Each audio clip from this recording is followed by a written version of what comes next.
Silêncio, silêncio. Oi, pessoal, estamos voltando. A live terminou, o primeiro momento. Tá tão bom a discussão que a gente nem percebeu que o tempo já tinha se esgotado. Né? Ana, do Canadá, pode convidar seus amigos, o Potiguar Veículos, Ginaldo, Arlene. Né? Convide seus amigos para a gente falar mais sobre as dores invisíveis no tempo de pandemia. Né? Laís Oscarina, estou adorando você participar. Simone está chegando aí. Convidar a Simone.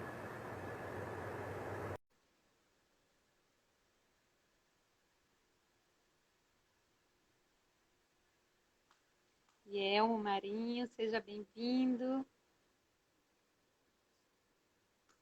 Ceissa, seja bem-vinda. Estamos falando sobre as dores invisíveis em tempos de pandemia, viu? Esperando só a Simone aceitar aqui. Parece que não está entrando a tecnologia lá em Curitiba. Estou aguardando. É a cultura do dia a dia. A gente vai falar a cultura do cuidado de acordo com a região. Eu entendi. Vamos falar. Viu? Estou só esperando Simone Marchesini. Ó, Marianinha, seja bem-vinda, minha amiga. Aguardando Simone. Ela ainda não conseguiu se conectar nesse segundo momento. Acho que a internet está ruim. Não pode participar. Eu chamei. Ah, então eu vou chamar. Tá certo. Deixa eu ver. Mas não está saindo, Simone, esse Kiss Simone não está aparecendo aqui. Só está aparecendo Simone Marchesini.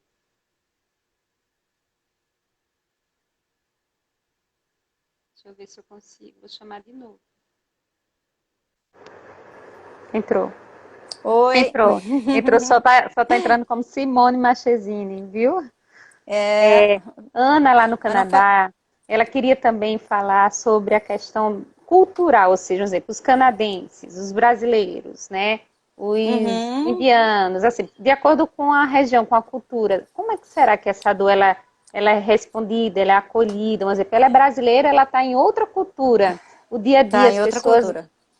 as pessoas, ó, Claudinha, linda, minha amiga, é farmacêutica, é dona da Farmafórmula lá de Goianinha, é amigona minha. Então, ela está querendo saber se esse outro tipo de dor, de você estar em outro país, você ser acolhido de outra forma, e que muitas vezes, por sermos brasileiros, a gente vivencia essa experiência de dor de uma forma mais talvez afetiva, a gente é muito falante, a gente se expressa Corporal, né? bastante, Nós somos corporal, mais isso mesmo. corporais, Como é que fica isso Veja, em relação, no dia a dia, de um olha, brasileiro em outro país? o brasileiro em outro país, realmente, ele tem as suas dificuldades justamente por causa disso. Nós somos latinos, nós somos muito corporais, nós tocamos o outro, toque para nós tem um significado muito importante. Nós nos comunicamos muito pela expressão corporal e principalmente o toque para nós é essencial, né? Até ontem foi o dia do abraço, né? Foi. E para nós o abraço tem um significado muito grande. Às vezes você não fala, mas um simples abraço comunica. Eu sei que em outras culturas os médicos não dão sequer o seu telefone, o seu WhatsApp, o seu celular, o que dá uma extrema insegurança. Aqui nós ainda temos o hábito do seu médico dar o seu WhatsApp, de se oferecer para um cuidado mais próximo. Muitos médicos se tornam amigos dos seus pacientes, né? Verdade. Nós psicólogos, dependendo da linha que trabalham, não chega a ser a esse nível, mas permite uma certa proximidade em relação ao seu paciente. Algumas linhas de trabalho da psicologia permitem até que você compartilhe situações particulares, desde que isso Sim. seja, sim, desde que isso seja terapêutico para o seu paciente, né? Se isso servir como um processo terapêutico para que ele possa olhar de uma outra maneira para a sua vida, permite. Então, nós sabemos que esse distanciamento físico, corporal e emocional, ele faz uma diferença muito grande. Eu tive o privilégio de atender pessoas de fora, num período em que a cirurgia bariátrica não era disponibilizada de uma maneira tão fácil nos Estados Unidos, e no período em que eles estavam em crise financeira lá, eu tive contato com pacientes americanos aqui no Brasil. Eles ficavam surpreendidos com o nível de disponibilidade do cirurgião, do médico, da equipe, de estarem juntos, de irem fazer visitas no hospital, de se disponibilizarem, de darem seu telefone, de se prontificarem, de irem até o hotel vê-los. Então, assim, é um outro contato. Nós somos muito mais físicos, corporais, nós temos uma dimensão perceptiva da dor do outro de uma maneira muito diferente, né? Nós temos que pensar assim, existe um trabalho de um junguiano que eu gosto muito, que ele diz assim, a nossa origem, a nossa grande mãe, ela é negra e índia, né? Essa é a nossa origem. Depois vieram as outras culturas, mas lá na raiz, nós todos temos uma mãe negra e índia. E essas culturas, elas são muito corporais, né? Por isso todos nós, se tocar um chacundum, a gente dança, porque nós temos o ritmo corporal, nós temos a vivência do corpo.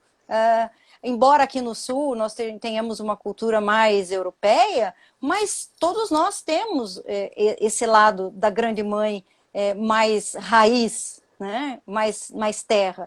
E isso nos faz saber cuidar do outro, e saber acolher o outro, e ser mãe terra para o outro, né?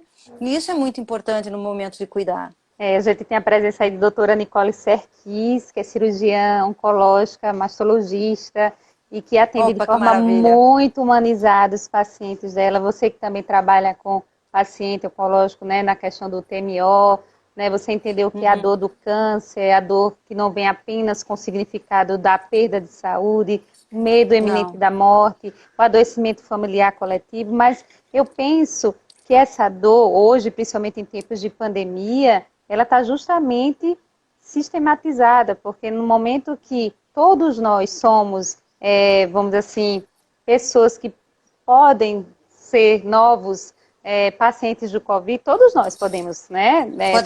Podemos ser acometidos potencialmente do Covid, então está todo mundo em alerta o tempo todo mundo com medida protetiva, com medida de segurança, todo mundo fazendo isolamento social, todo mundo se restringindo, e o nível de cortisol lá em cima, o nível de segurança lá em cima.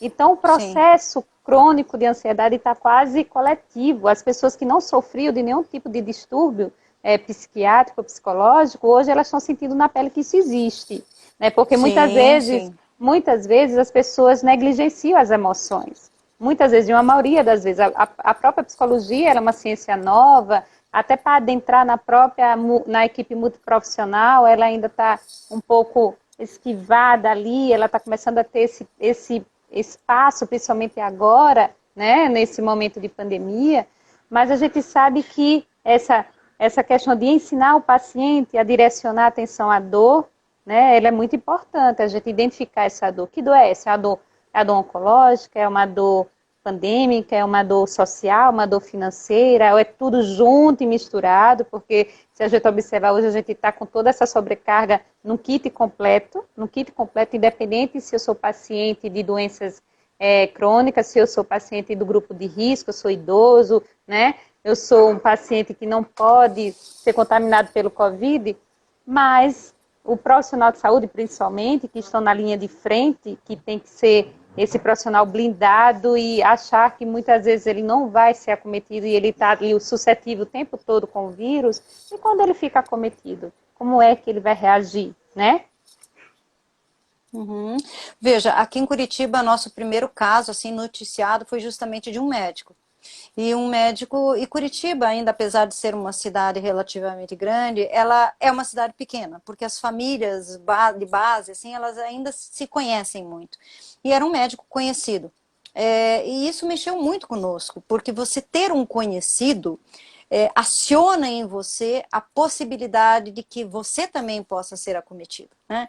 Enquanto é no outro, parece que a coisa não te atinge. Mas quando é em você ou alguém do seu círculo, isso mexe com a possibilidade de que você seja atingido. E como você disse, isso aciona o medo e aciona todo o sistema de estresse que nós temos, né? E uma das perguntas que fizeram agora foi como fazer com que esse cortisol, esse nível de estresse abaixe estando em casa.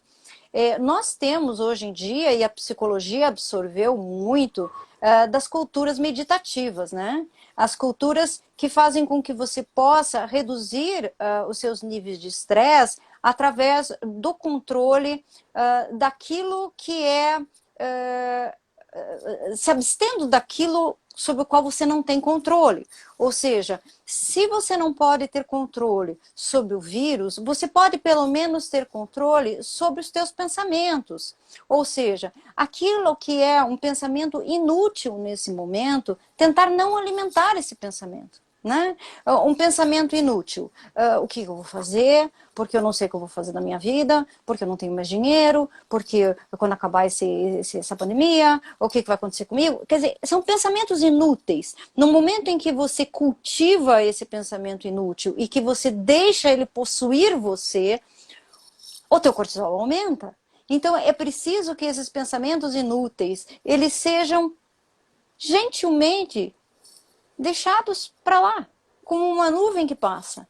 E não ficar apegado a isso. E da mesma maneira, sim?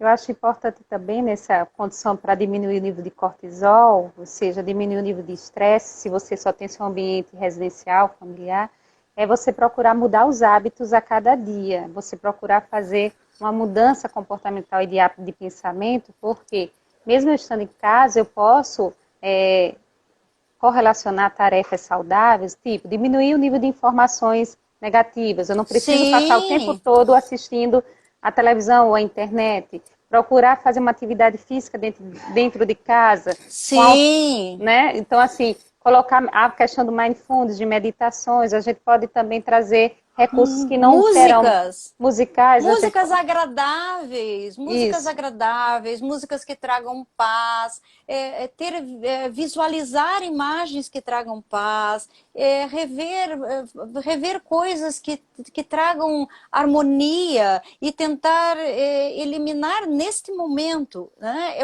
Veja, não é egoísmo, é autopreservação. E nós temos que distinguir o que é autopreservação do que é egoísmo, né?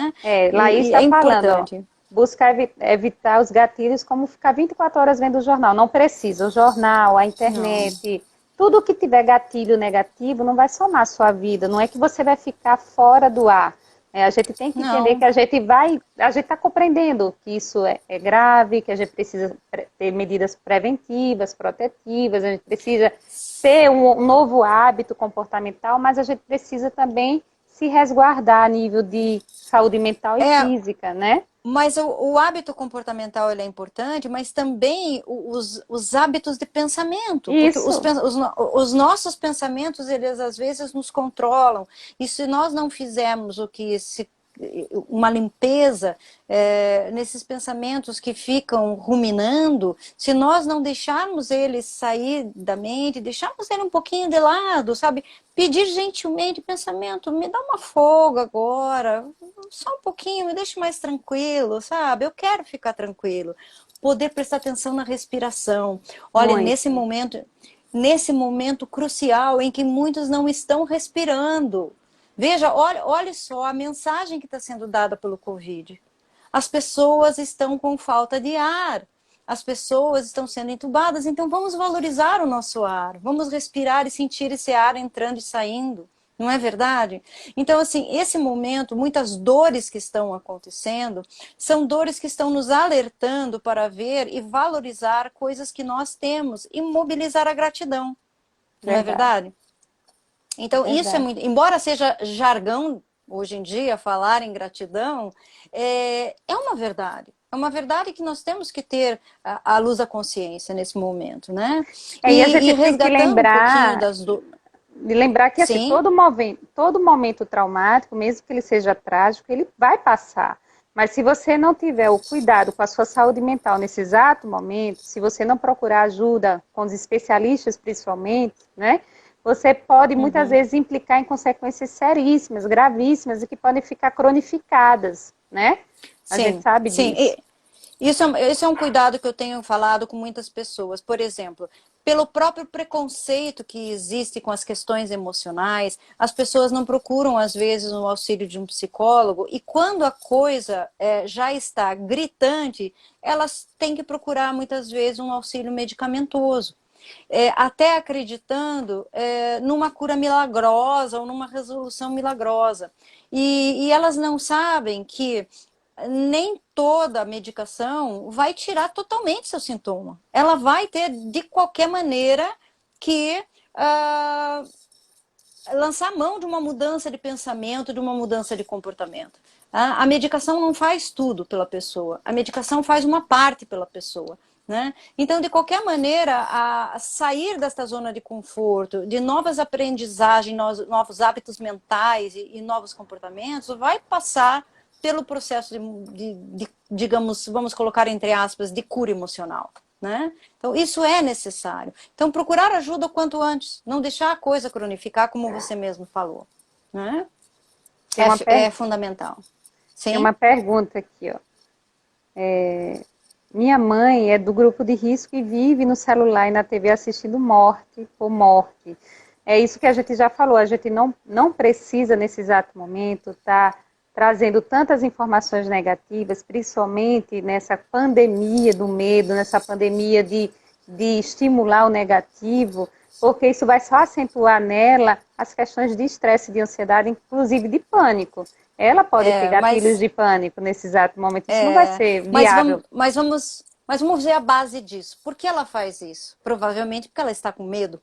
Uhum. Né? Então, assim, tentar transferir isso para outras crenças mais positivas. Tirar dessa questão do medo. Se ela tem uma religião, talvez passar isso para as orações. É preferível que ela fique em canais de orações, em canais de religiosos, do que ficar em canais observando e tentando controlar o número de mortes. Até porque nós temos que ter a visão crítica de que desgraça dá mais ibope, desgraça dá mais audiência. Se nós estivéssemos aqui falando sobre suicídio, nós estaríamos com uma audiência muito maior. Entende? Se nós estivéssemos falando sobre desgraça, nós estaríamos com uma audiência muito maior. Verdade. E nós não desenvolvemos o espírito crítico. Então, vamos tentar, dentro da linguagem da própria pessoa, mãe, o que você poderia colocar no lugar disso, já que isso não te faz bem? Será que uma oração? Será que um canal que você goste mais? Tentar apelar para os gostos dela e trazê-la para o lado positivo da coisa, não é? Então, isso é muito positivo, tentar entrar na linguagem da pessoa, porque se a gente falar na nossa linguagem, a gente cai novamente naquela situação de nos fazer à medida do mundo. E nós não somos. Não é? Verdade.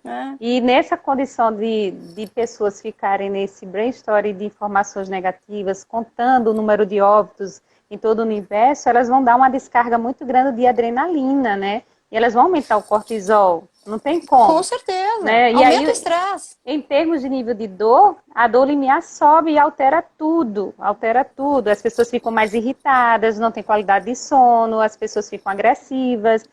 Com a dor, você não vive bem. O limiar de dor não traz felicidade para ninguém. E a gente precisa eliminar isso, principalmente nesse exato momento. Veja, não precisa ir muito longe, né? Nós somos profissionais de saúde e nós somos profissionais da dor. Ninguém procura o psicólogo para falar que está bem. Verdade. Nós somos profissionais da dor. E quantas vezes nós atendemos um paciente, o nosso ombro não sobe, não sobe, não sobe, não sobe. Quando você vê, você está com aquela dor no pescoço, com aquela dor no ombro. Porque nós absorvemos, nós temos linguagem corporal, nós somos contamináveis por esse ambiente. Então, ficar assistindo constantemente coisas que doem, vão produzir dor. E não é só na mente.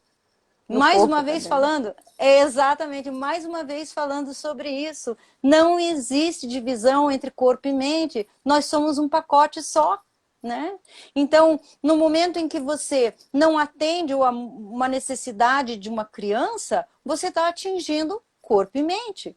E nós, humanos, continuamos com uma criança interior. Né? Imagine que nos tempos de pandemia, você acabou de citar a questão da criança, mas as mães que estão internadas, que não podem estar com seus filhos, olha o tipo de dor que elas estão sentindo. Essa semana eu conversei Eu conversei com uma O medo das enfermeira grávidas, né? que ela, não, eu conversei com uma enfermeira, um profissional de saúde, que ela está com Covid. E ela está se tratando em casa, mas a filha dela não pode passar da porta para vê-la. E isso está dando uma angústia muito grande. Ela está ficando desesperada, porque ela não pode tocar efetivamente na filha, e a filha só tem 5, 6 aninhos, então não está compreendendo o porquê que não pode ficar com a mamãe no quarto. Sim, sim. Né? Então, Eu convivi com isso, imagine, imagine o tipo eu de convivi dor com que... isso. Eu convivi com isso no período do transplante de medula, em que as pessoas ficavam isoladas e não podiam ter contato com os seus filhos, mas nesse caso os filhos eram os maiores transportadores de bactérias e possibilidade de contaminação para essas pessoas que ficavam com a imunidade baixa, né? Nós já vivemos alguns outros medos, como por exemplo, eu vivi o início da AIDS, era um medo muito grande, né? Era um pavor, ninguém sabia quem podia, o medo de transfundir um sangue, era muito pavoroso, mas dessa vez é diferente. Dessa vez o outro pode te contaminar sem você saber, e não é por uma via só sexual e transfusão de sangue, é pelo ar. Né? É pelo ar. Então, assim, é muito mais temeroso. Às vezes você se ilude de que está seguro e não está. Né? Então, tudo isso é muito intenso. O pavor está tomando conta. E nós estamos numa situação de vulnerabilidade. Muitos de nós que estávamos iludidos de uma segurança. Né? Eu me lembro quando trabalhávamos com pacientes de câncer e que diziam assim, o paciente foi desenganado. Ele foi desenganado porque ele vivia enganado. E nós todos, nesse momento, estamos desenganados, porque nós vivíamos enganados da nossa segurança, não é mesmo? Então, essa vulnerabilidade está realmente tomando canto de nós. Agora, nós não podemos também cair nisso como se fosse eterno. Vai passar. Vai passar. É isso que nós não podemos deixar tomar conta de nós. Deixar com que isso tome conta de nós, no sentido de deixar que não passa. Passa. No momento nós estamos dentro do buraco, mas vamos ver tudo isso fora do buraco, com certeza. Tem Né? uma pessoa falando aqui, a Arlene Dantas, ela está falando, ontem uma prima minha faleceu, 58 anos, pelo Covid, era uma pessoa enorme de perda, ela não merecia ter ido dessa forma, então ela ainda está na fase da revolta, né, de não entendimento, dessa partida abrupta por uma doença desconhecida, então devastadora. Então é por isso que quando a gente fala sobre dor, principalmente agora em termos de pandemia, a gente tem que ter uma cautela muito grande, porque muitas pessoas estão vivenciando experiências diversas, principalmente quem está perdendo seus entes queridos. Imagine para a dona Arlene Dantas, né, todo o nosso amor, toda a nossa oração, consideração, a sua dor, a gente não vai ter como tocar na sua dor. Esse entendimento é no seu tempo, o luto, o enlutamento, é outro tipo de dor que a gente precisa compreender que tem vamos dizer assim, uma peculiaridade muito grande e nesse exato momento a gente pode justamente lhe abraçar virtualmente, porque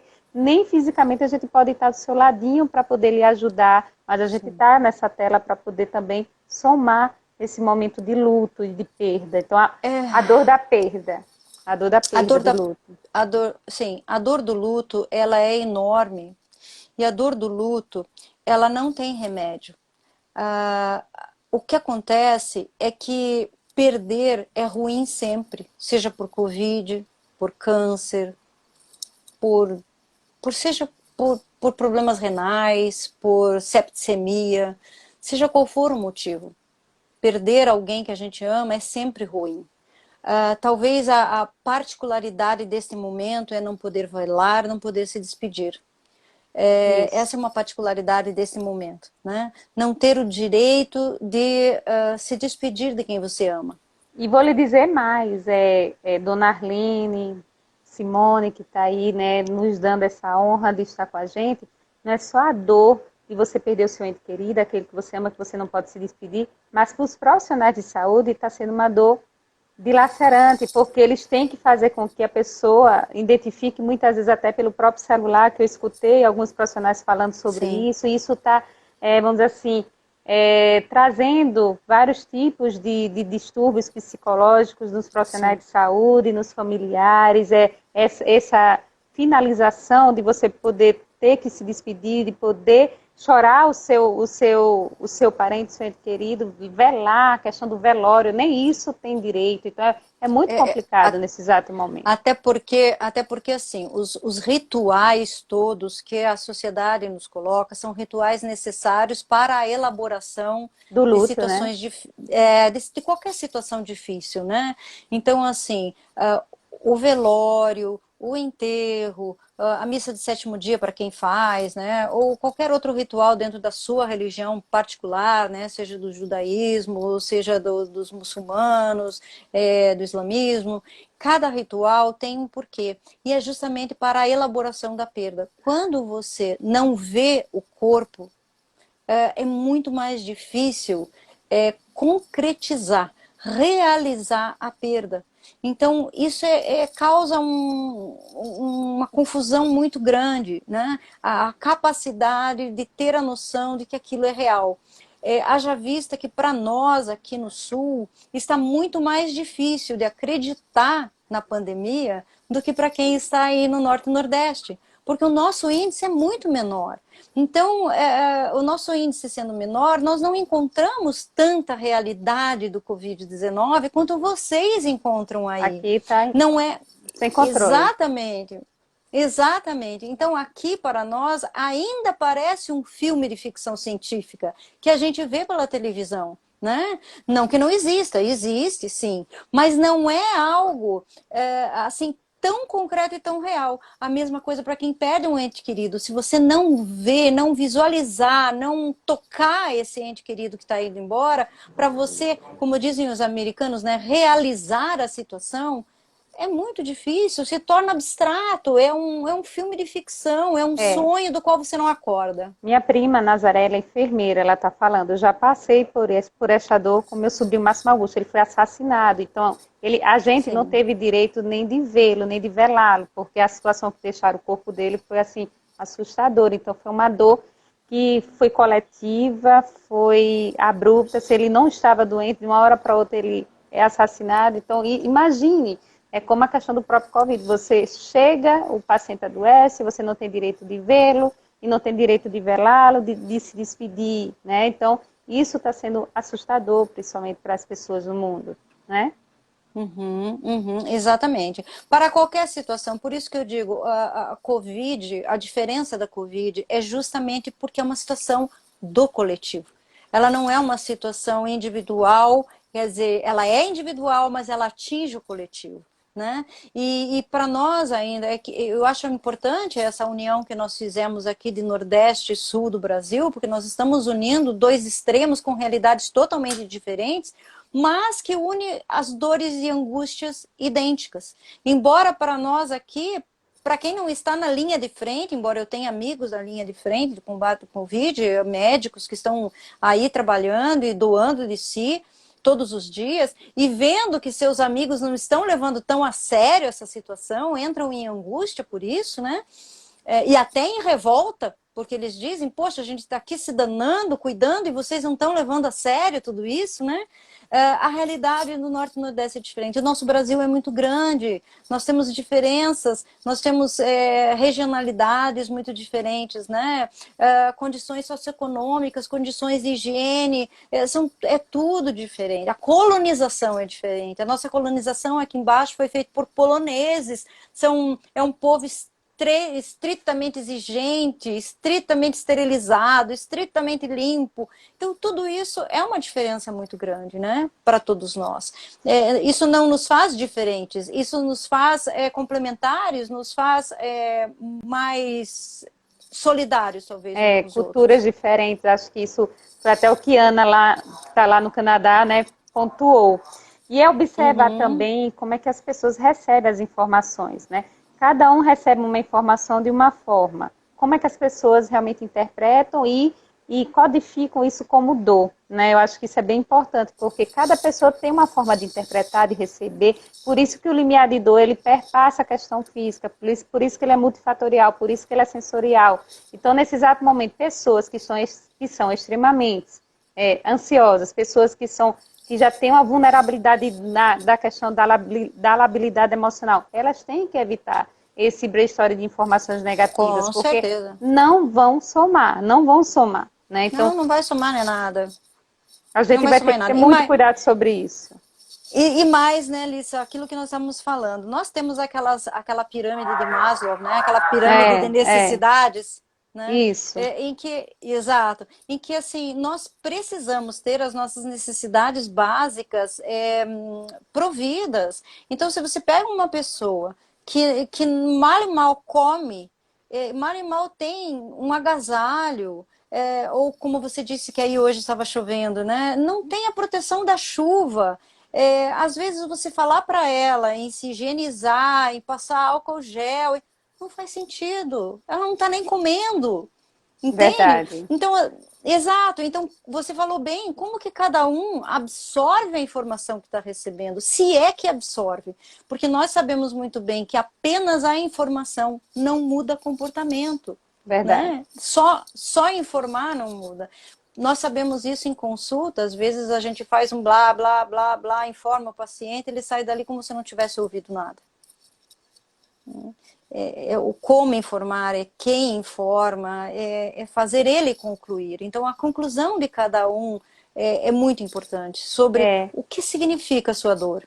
esse significado da dor, essa experiência, esse entendimento, principalmente de nós, profissionais de saúde, é a questão da aliança terapêutica. No momento que você faz o rapport com o seu paciente, no momento que você reconhece, vamos dizer assim, o significado dessa dor, o que é que tem por trás dessa dor, você começa também a ser um mediador e um profissional que possa ensiná-lo a fazer o manejo da dor e diminuí-la, né? Porque aí ele vai Sim, compreender quais são os gatilhos, quais são as situações que estão elevando o limiar de dor dele, e ele vai começar, nesse exato momento, a poder ter um enfrentamento, ou seja, uma postura de enfrentamento biófila, aquela postura de enfrentamento que consegue ressignificar, mesmo sabendo que não está fácil, né? A gente vai não entender, tá a fácil. gente vai dizer, a gente compreende a sua dor, mas senti-la, impossível senti-la, porque Não. cada um é que tem como fazer a experiência de dor, né? Sim, nós podemos no máximo entrar em sintonia, mas sentir totalmente jamais, porque cada um tem o seu próprio momento e a sua própria dimensão da dor que está sentindo, né?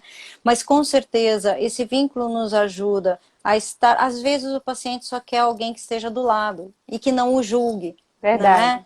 Então, é importante tentar resgatar na pessoa os seus recursos de autocura, os seus recursos de autocuidado, né? E até pensando um pouco no que está acontecendo com essa senhora que nos falou aí, a Arlene, né? Arlene, É, tentar ver com ela que assim, que sentir revolta é normal, faz parte do processo de luto, que isso vai passar, que na verdade a revolta embora faça parte do luto, é preciso que ela entre num processo de perdão para não se machucar, né? Porque a revolta também faz os níveis de estresse aumentarem e que haverá um momento em que as pessoas que foram vão descansar dentro de nós, que todos nós já perdemos alguém. Então, todos nós sabemos qual é a experiência de não ter mais alguém junto de nós.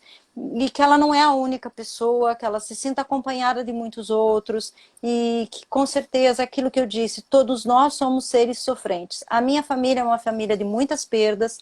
A minha avó perdeu 2 filhos afogados, ou seja, são 2 tios meus. Temos casos eu tenho caso de primo atropelado, eu tenho caso de pessoas que tiveram quedas de edifícios. Então, assim, é uma família com muitas marcas também. Então, é preciso não idealizar o outro, não achar que é muito fácil para ela falar, não, nós somos seres sofrentes, todos nós. Então, isso é importante. É importante saber disso. Saber que todos nós temos as nossas dores e que ela não está só. e que a gente pode Principalmente ajudar isso. uns aos outros, né? Já que a gente não tem o convívio social hoje, que nós estamos restritos do convívio social, que é uma forma natural da gente extravasar, né, os nossos Sim. pensamentos, comportamentos, até de equilibrar para trazer a homeostasia. Mas hoje, apesar da gente não poder estar lá fora, a gente tem esses espaços aqui, esses espaços tecnológicos, a gente tem Sim. como fazer os nossos grupos terapeutas via WhatsApp ou Zoom. Então, as pessoas podem também organizar, planejar esses momentos uns com os outros para poder aliviar e amenizar esse processo de dor, né? Esse processo de Sim, isolamento, esse sim. processo Eu penso até que esse processo de solidão e de isolamento, desse convívio social, né, do nosso habitat natural, ele precisa ser remanejado nesse exato momento com pessoas que saibam acolher a nossa dor. A gente sabe onde chegar no amigo ou naquela pessoa que sabe escutar verdadeiramente, respeitosamente a nossa dor, que não vai negligenciar e que vai acolher, né? Que vai acolher. Sim, e que não nos protege de errar também, né, Lissa? Porque nós temos a dor do erro. Quantos de Isso, nós psicólogos já não erramos e nos sentimos com dor depois do erro que cometemos? Porque não somos perfeitos. Então, assim, o mais importante, o autocuidado, saber que todos nós temos recursos de recuperação, saber que todos nós temos recursos de pedido de ajuda, que nós não podemos ser orgulhosos o suficiente de não pedir ajuda. Pedir ajuda é uma sabedoria. Saber que todos nós somos seres sofrentes e que não há nada de errado em solicitar ajuda, de que a dor é inerente à condição humana, seja ela física ou emocional, e que, para nossa surpresa, até as dores emocionais foram mais tocadas aqui do que as dores físicas, né? E que uma das dores mais difíceis do ser humano é a impotência diante da sua situação, e que nós, nesse sentido, estamos todos nos sentindo incompetentes e impotentes diante da situação do Covid, independente de classe social, independente de situação ou de região, seja no norte, nordeste ou seja no exterior do Brasil, e que nós estamos nesse sentido numa mesma condição. Todos nós somos humanos e todos nós somos seres sofrentes que precisamos de ajuda nesse momento. verdade. Eu acho que esse momento da gente se colocar no lugar de ajuda, de flexibilizar, né, da gente poder entender que somos humanos, acho que é super importante, porque aí a gente consegue realmente assegurar, vamos dizer assim, esse momento de proximidade uns com os outros, que é tão importante até para poder a gente não interferir na nossa qualidade de vida. Que as pessoas vão pontuar essa dor, seja com uma insônia, seja com uma tensão nessa região do trapézio, seja com cefaleias repetitivas, seja com a própria ansiedade, seja com o pânico, com a insegurança. Então, a dor ela vai estar, vamos dizer, diversificada e sendo apresentada em vários formatos nesse momento de pandemia. Sim. Sim, com certeza. É como dizem, que o assunto mais tocado é a ansiedade, mas quanto mais impotentes nós nos sentimos, mais ansiosos nós ficamos, porque a gente tem aquela necessidade de estar na rédea da própria vida, né? E vendeu-se muito essa ilusão para nós, de que nós controlamos tudo, que nós somos o que nós queremos, e de repente nós vimos que não é bem assim. Nós não É somos verdade. tudo o que queremos e nós não temos a rédea toda na mão. Nós temos parte da rédea na mão, né? Nem toda a rédea está na nossa mão. Talvez a gente tenha a rédea na mão, mas a gente não é... O cavalo tem vontade própria também. Então, E quando ela fala assim, que o assunto mais tocado atualmente é a ansiedade, né? Ana é Lídia, né? Ana é Lídia. E é importante que nesse exato momento, já que o principal assunto é a ansiedade, se elevando, que procure os especialistas também, porque muitas sim, com vezes a certeza. gente vai precisar acionar o psicólogo, vai precisar acionar o psiquiatra, porque se está num estado grave de ansiedade, a gente vai precisar de fármacos para estabilizar esse humor de uma forma mais rápida e depois fazer o desmame, porque nós, da psicologia, a gente trabalha atrelado à psiquiatria, né? E entender que a Sim, resistência, muitas vezes medicamentosa, o paradigma, o preconceito aos medicamentos, muitas vezes eles eliminam uma fase importante até da gente dessa ajuda mais rápida e eficaz, né? Nós temos muito medo também de tomar medicamentos para ficarmos dependentes, né? As pessoas dizem, eu vou ficar dependente de tal medicamento, mas não é assim. A gente sabe que a gente utiliza essa parceria com a psiquiatria justamente para poder a gente ter um feedback até positivo quando é uma crise de pânico muito grave, um transtorno de ansiedade é, generalizada, né? são mitos, né, Lisa? São mitos sérios, porque veja bem, o que, que acontece? Na medida em que você fica com medo de tomar uma medicação, mas você não tem medo de beber para aliviar a ansiedade, você tem que ressignificar isso. Porque a sociedade está aumentando o índice de alcoolismo para libertar-se das suas amarras, para aliviar a ansiedade, para relaxar, para poder fazer as coisas. Então, a situação é, por que uma substância química eu tenho medo de ficar dependente e a outra substância química eu não tenho? Né? Porque uma é aceita culturalmente e a outra não aceita culturalmente, né? Então a nossa cultura, ela mexe muito conosco. Eu sou da época em que quase todas as moças tomavam anfetamina, tomavam remédio para emagrecer, né? O Femproporex era dado como água. E mesmo assim, as pessoas não tinham medo de tomar Femproporex, de etiopropiona e outras bolas para emagrecer, mas falava sem tomar antidepressivo, Deus o livre, eu vou ficar dependente. Então, é a cultura, é o significado atribuído. Mais uma vez, a gente esbarra na questão cultural e de significado atribuído, né? Vocês viram que eu estou mais escura aqui, é porque em Curitiba o sol vai embora cedo. Aqui ainda está Isso é clarinho um uma questão pouquinho. isso é uma questão cultural também, o que faz os curitibanos serem um pouquinho mais fechados e um pouquinho mais cinzentos que o povo do Norte e Nordeste, né? Talvez um É, preconceito, mas vocês são pessoas mas, bem especiais, mas não aqui é? o sol nos abandona antes. Aqui o sol é quente, mas 5h30 aqui também está escurecendo, quando for 5h30 da tarde. E algo muito importante que a gente precisa pontuar é não fingir, ou seja, as pessoas muitas vezes fingem que nada está acontecendo, né? Essa questão da negação, né? No momento de dor, né? E a gente precisa entender que está acontecendo alguma coisa, mas a gente precisa aprender a Está, enfrentar. Aprender a sim. enfrentar é diferente de você se esquivar da verdade. E aí, você aprendendo a enfrentar, até talvez o limiar da dor ela diminua, porque você começa a compreender quais são os seus recursos, qual é o seu mapeamento de dor, o que realmente as pessoas escutam sobre a minha dor, o que é que eu posso verbalizar sobre ela, eu tenho espaço para falar sobre ela, com quem eu posso falar, É, né? a aceitação, né? A aceitação é o primeiro movimento em qualquer processo de cura, né? Mesmo se nós estamos falando aqui agora sobre dependência de drogas ou etilismo, se você não aceita que você tem essa dependência, você não consegue tratá-la. Mesma coisa da ansiedade. Referiram aqui em um dado momento que existem pessoas que estão ansiosas e nem sabem que estão ansiosas. É verdade. Mas se você tocar essa pessoa e perguntar se ela está bem, ela vai saber que alguma coisa está errada, que alguma coisa não está bem, né? Então, simples perguntas, simples toques fazem com que o ser humano possa refletir. Eu gosto muito desse processo de analisar a palavra, né? Porque refletir é fletir de novo. É dobrar-se de novo sobre alguma coisa. E hoje as pessoas estão com preguiça de refletir. Qualquer coisa que faça refletir, de novo, fica pensando, filosofando. Não, é fletir de novo, é dobrar-se novamente sobre alguma coisa. Então, é preciso refletir.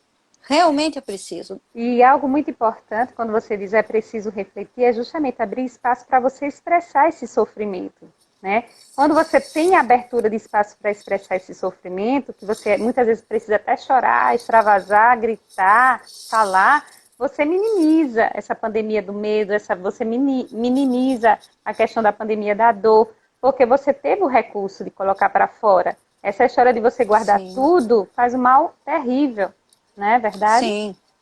Sim, e até assim, daí a gente vê a importância do ambiente terapêutico como um ambiente protegido, porque ali você não vai para ser julgado, você não vai para ser catalogado, você não vai para ser medido, você vai simplesmente para estar num ambiente protegido ao lado de uma pessoa que está ali para tentar compreender como você vê o mundo e como você se sente, né?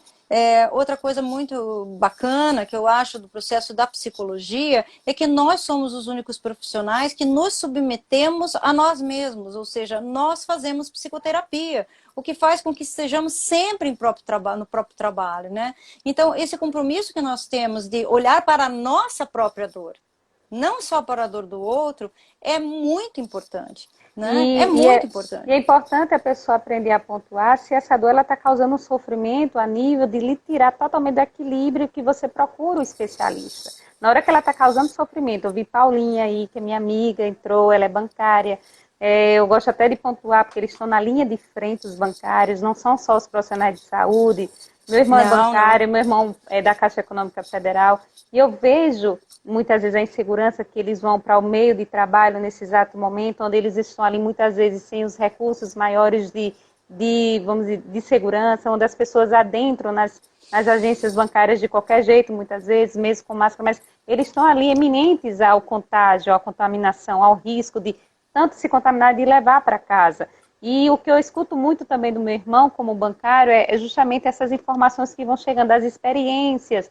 Muitas vezes o cliente chega na agência e diz assim para o bancário, você não tem medo não de morrer? Como já falaram para o meu irmão. Você não tem medo não de morrer, de se contaminar?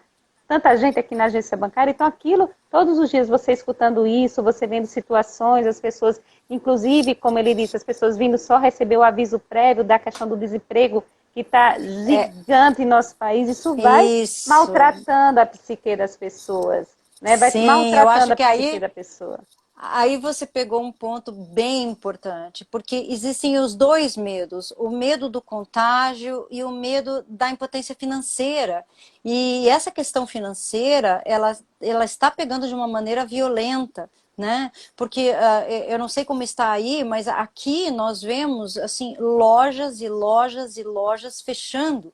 Né? Nós vemos assim uma séria, o centro da cidade está praticamente assim, muitas lojas agora Deserto, né? anunciando, deserto, não só deserto, mas anunciando aluguel porque fecharam, né? Porque fecharam. Então a gente vê muita falência. E a falência é uma palavra muito carregada de significado, entendeu? A ideia de você falir, tanto falir em saúde quanto falir financeiramente, ela é muito forte. Então, isso faz com que o medo do ser humano fique muito aguçado. Nós estamos inundados no cortisol, entende? Nós É estamos verdade. inundados. Estamos inundados, né? Infelizmente, o cenário, eu acho que é mesmo no Brasil todo, se não for no mundo todo, entende? Então, veja como nós... Agora, o que nós temos que acreditar na nossa possibilidade de criar. Nós somos criativos por nós próprios, entende? Então nós temos que acreditar que nós criamos, seja fazer comida para fora, seja vender máscara para fora, e assim, tá me parecendo muito que nós vamos voltar àquela cultura de trocar serviços, como era na origem, O escambo. entende? Exatamente, porque nós vamos necessitar de ter muito mais diálogo, muito mais habilidade social, muito mais capacidade sabe, de conversar com o outro, né? Então, essa possibilidade de ser mais gentil com o outro e conosco mesmos, né? Porque se não formos gentis, não vamos conseguir fazer essa troca. É a Elaine está impressão que me dá. pontuando aí que o medo, realmente, o medo ele é individual e ele é coletivo, é um misto de informações, Elaine, Sim, por isso que nesse momento tudo está tão intenso, está tão acentuado, porque é algo global, é algo universal, e a gente vai ter que ter sim, é a gente vai ter que universal. ter até uma atenção talvez mais diferenciada pelas crianças e os idosos nesse exato momento, é fundamental deixar os idosos e as crianças eles expressarem os medos e as fantasias, porque tem muita coisa envolvida, né, na mente de uma criança, principalmente, sem poder entender ao pé da letra tudo o que está acontecendo, de eles estarem Sim. restritos do cenário social, natural que eles faziam, né, essa interface. Inclusive, às vezes as pessoas dizem, mas eles estão tendo uma educação remota, uma questão do ensino remoto, mas eu já escutei algumas crianças dizendo que estão enfadadas de estar em casa, de estar assistindo aula, inclusive por meio de celulares, porque muitos não têm Sim. notebook, e eles ficam nessa interação com o celular, e eles estão ficando altamente irritados, angustiados, e eles dizem, olha, a minha mamãe não me ensina como a minha professora da sala de aula, é diferente, eu quero meus amiguinhos, eu quero a interação, então assim, imagine que isso não é uma semana, são meses já, meses nesse Sim. comportamento, então quantos lutos a gente está trabalhando, quantos medos a gente está experienciando, né? Quantas mudanças de comportamentos e de E restrições, não e é por só, isso, e não é né? só isso, né, Lisa? Veja bem, quando me falavam de criança sem limite, eu sempre dizia, gente, as crianças não estão sem limite, elas estão com excesso de limite, porque viver num apartamento do tamanho de um cubículo e não poder fazer nada, e ouvir, não, saia daí, aí não, aqui não, lá não, não é falta de limite, é excesso de limite, porque os nossos pais, nossos avós, talvez tenham sido criados com uma liberdade física muito grande. Agora eles estão mais trancafiados do que nunca. Agora eles estão encapsulados dentro de um universo muito pequeno. Porque a maioria de nós, não sei aí, mas aqui, nós moramos em apartamentos, um em cima do outro.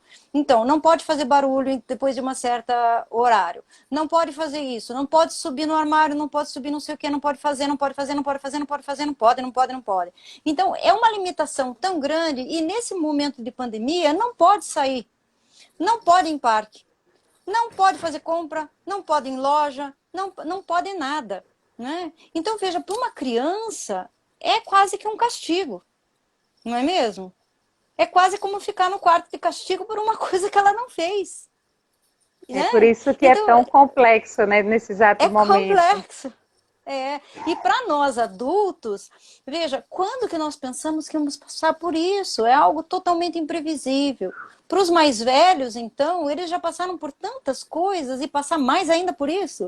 Então, para cada um de nós tem um significado diferente, né? Para cada um tá doendo de um jeito diferente.